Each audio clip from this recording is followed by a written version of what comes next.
توی این ویدیو قرار راه‌های پس‌انداز کردن رو با هم مرور بکنیم. شاید بعضی از این راه‌ها اونقدر عجیب باشه که باور نکنید این راه‌ها کارسازن. شماره 1: فهرست بندی و بودجه بندی کنید. همونطور که کارهای روزانه‌تون باید طبق برنامه‌ریزی انجام بشه، برای دخل و خرجتون هم باید برنامه‌ریزی کنید. میتونید شما جدولی بکشید و جلوی هر آیتم هزینه‌های معینش رو بنویسید. مثلا هزینه اجاره خونه اگه مستاجرین، هزینه خودرو و بنزین، هزینه‌های درمانی و چکاپ ماهیانه، هزینه درس و مدرسه فرزندتون، هزینه‌هایی که برای لباس، خوراک و تفریح اختصاص میدین و بقیه موارد. از وسایل نقلیه عمومی استفاده کنید. به جای هزینه‌های سنگین کرایه روزانه میتونین از وسایل نقلیه عمومی مثل مترو و BRT استفاده کنید. مگر اینکه درآمدتون اونقدر بالا باشه که تاکسی‌های آنلاین یا کرایه آژانس براتون ناچیزه. از محصولات تخفیفدار استفاده کنید. یکی دیگه از روش‌های پس‌انداز پول استفاده از محصولات تخفیفداره. ممکنه این تخفیف شامل خوراک، پوشاک، تفریح، سفر، کتاب و یا حتی محصولات فرهنگی دیگه باشه. میتونید توی خبرنامه سایت‌های ارائه دهنده خدمات تخفیفدار مثل تخفیفان و نتبرگ و بقیه سایت‌ها عضو بشید و از آخرین رویدادها مطلع بشید. برای کاهش هزینه‌های درمانی به بیمارستان‌های طرف قراردادتون مراجعه کنید. بیمارستانایی هستن که طرف قرارداد با بیمه‌های تکمیلی و یا بیمه‌های رایگان مثل بیمه نیروهای مسلحن. قبل مراجعه به بیمارستان حتما نوع بیمه طرف قرارداد رو چک بکنید.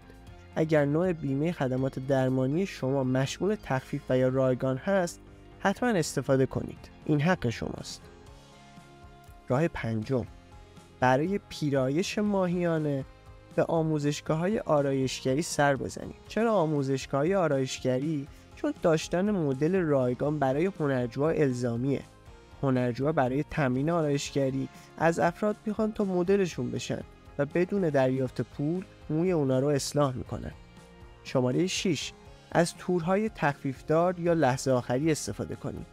اگر زیاد اهل گردش و تفریح هستین و نگران هزینه‌های سفرید، میتونید از تورهای تخفیفدار و لحظه آخری بهره مند بشید.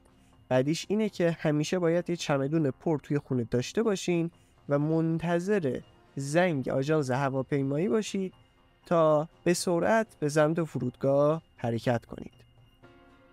مبلغی از حسابتون رو بردارین و در کیف پول خود بگذارید و هرگز به اون دست نزنید. یکی از بهترین و قدیمی ترین روش‌های کنترل هزینه ماهیانه اینه که مبلغ معینی رو سر ماه از حسابتون بردارین و در جیبتون بذارید. با این روش دیگه حواستون به سمت کارتتون نمیره تا وسوسه بشید. هزینه‌های روزانه مثل کرایه، خورد و خوراک جزئی و یا هزینه‌های شارژ اینترنت و گوشی رو توی کیفتون بذارید. 8: اجناس ارزون قیمت در بلند مدت نخرید. حتما این جمله معروف رو شنیدین که انقدر پولدار نیستیم که جنس ارزون بخریم. یعنی این که اگر شما یک بار جنس گرون قیمت خریداری کنید، به دلیل کیفیت مطلوب و با دوام‌تر بودنش این جنس دیرتر کهنه یا خراب میشه و شما مجبور نیستین سالی چند بار اون جنس رو بخرید. 9: به جای خرید محصولات فرهنگی اونا رو اجاره کنید یا به امانت بگیرید. بهترین مثال عضو شدن توی کتابخونه‌های شهرتونه که به جای خرید کتاب یا محصولات فرهنگی میتونید از اجاره کردن یا امانت گرفتن اونا استفاده کنید. 10: به دنبال آموزش و یادگیری باشید. بدون هیچ اطلاعی وارد سرمایه گذاری نشید. حتما کتاب‌های با موضوع بازاریابی، فروش، تبلیغات، مذاکره، مدیریت مالی و پس‌انداز رو بخونید تا هرچه بیشتر مطالعه کنید و این مطالعه بیشتر باعث میشه که بیشتر رشد کنید و با درک و آگاهی بیشتر قدم بردارید.